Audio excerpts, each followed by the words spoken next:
But I'm just saying, these are the kind of questions that everybody throws in there. So I look at the list, and I'm like, it's one of the rare, but I don't have a definitive opinion. I have to sit up here like, good God, I gotta think about this. This is driving me crazy. So I had a vote on that 75 team, because I had a vote. They told me to pick the top 75 players. They didn't tell me to put it in an order. Okay. So I never put it in order. And I gotta think. You're looking at a list of the 7 losingest MVPs in NBA history. Okay? I went and looked for the MVPs that whose teams won fewer than 60% of their games, or no more than 60% of their games. So these are the 7 losingest MVPs in NBA history. Okay? These are players that won the MVP while their teams won no more than 60% of their games. There are 7 names on this list. Okay? In the 75-year history of the award. Okay? Just so you know, 60% is about 48, 49 wins. So that's about a 48 and 34, or maybe 49 and 33 season. Okay, I think it's actually 48. All right.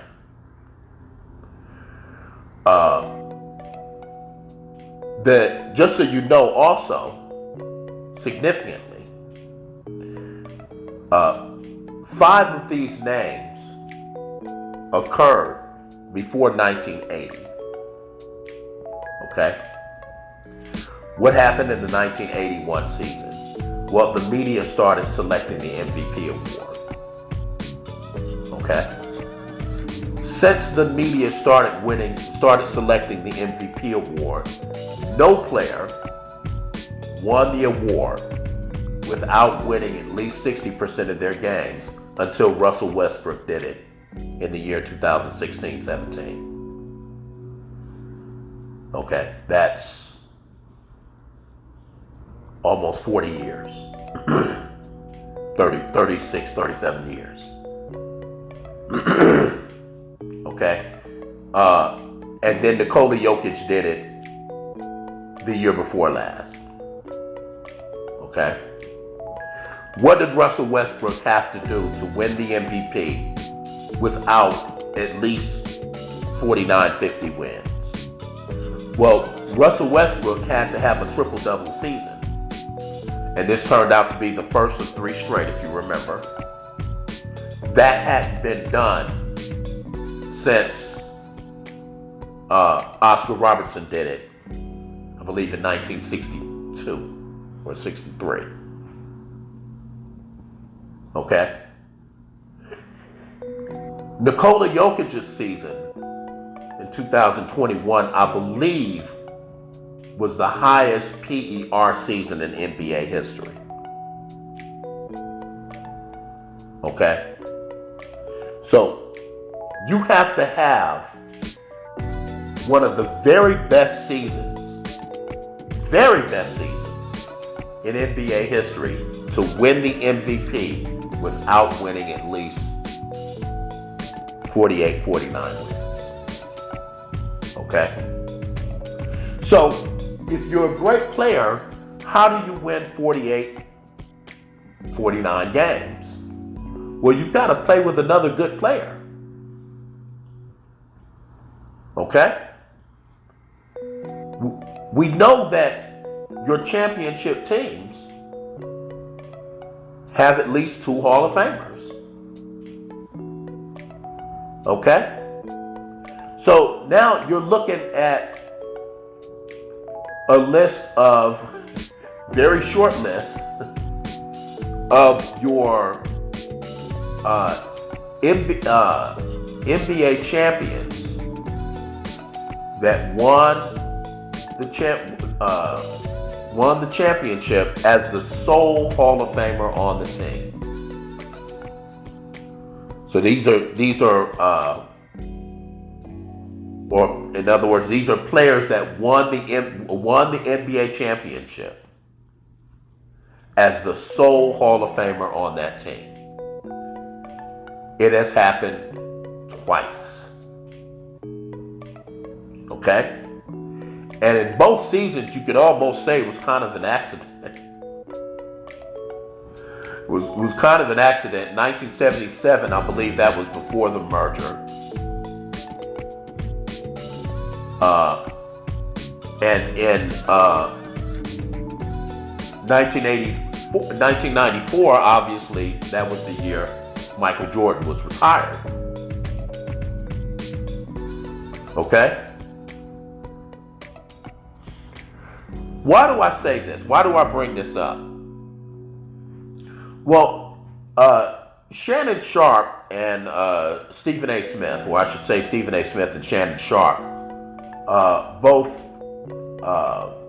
spoke about Trevor Ariza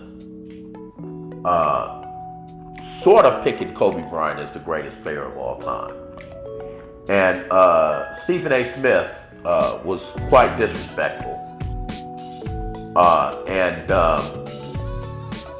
in lambasting Trevor Ariza for having the temerity to think that Kobe Bryant was the best player of all time. Now, what he said was, I couldn't really make out what he said either, but he said something. He said that Michael Jordan was, quote, in his own world, and that but Kobe was the best player of all time. And I actually think that what actually happened there, I think what actually happened there was that Trevor Ariza's an athlete. He did not transition into media.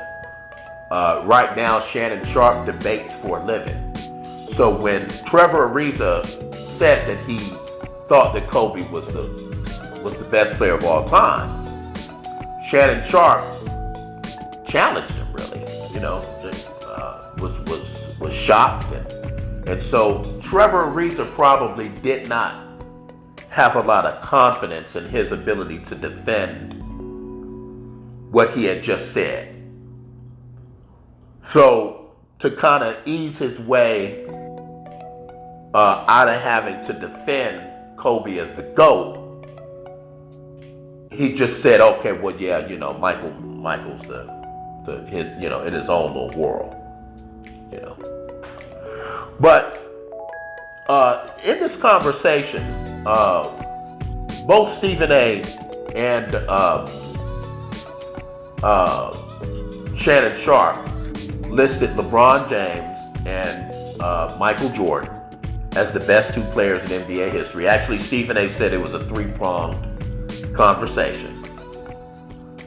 He said that it was between LeBron James, Michael Jordan, and Kareem. And Stephen A. Really didn't lay out a criteria. Okay? He really didn't. Stephen A.'s criteria, well, so what Stephen A. said, pretty stupidly, he said that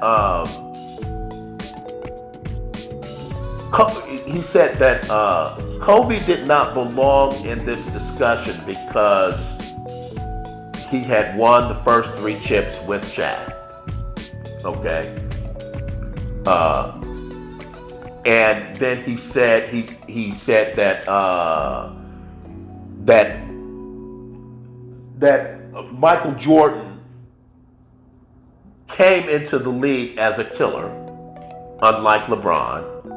And then he talked about MJ's 10 scoring titles and his 6 championships. That's not a criteria. That's not a criteria. You just talked about how much you liked MJ. That's not a criteria. Stephen A. does not have a criteria. A criteria is what Shannon Sharp laid out. Shannon Sharp said that the criteria is 2 MVPs No. He said 3 in-season MVPs and 2 finals MVPs. Okay? So now, that brings me back to my graphic. In order to win the in-season MVP, you have to be on a good team. Okay? No one's managed to do it if they weren't on a good team. I mean, unless they had pretty much one of the best seasons in NBA history. Okay? And in order to win the finals MVP, obviously you have to win the finals. Well, how do you win the finals? Well, you've got to play with a Hall of Famer. In the entire, what I think the finals MVP is since 1969. That's only happened twice. Well, you can't even win the finals. You can't win the finals unless you're playing with another Hall of Famer. Okay? Jerry West famously won it, as a loser, but I mean that's only happened once. So Shannon Sharp's criteria is more accurately described this way: that in order to be the GOAT, you have to play with at least a very good player for 2 or 3 years and a great player for 2 years. And in both scenarios, those good to great players, you have to play with at least an all-star or a Hall of Famer that agrees to defer to you and allow you to be the unquestioned best player on the team. You cannot challenge you cannot challenge said player for being the best player on the team. You've got to be the number one option.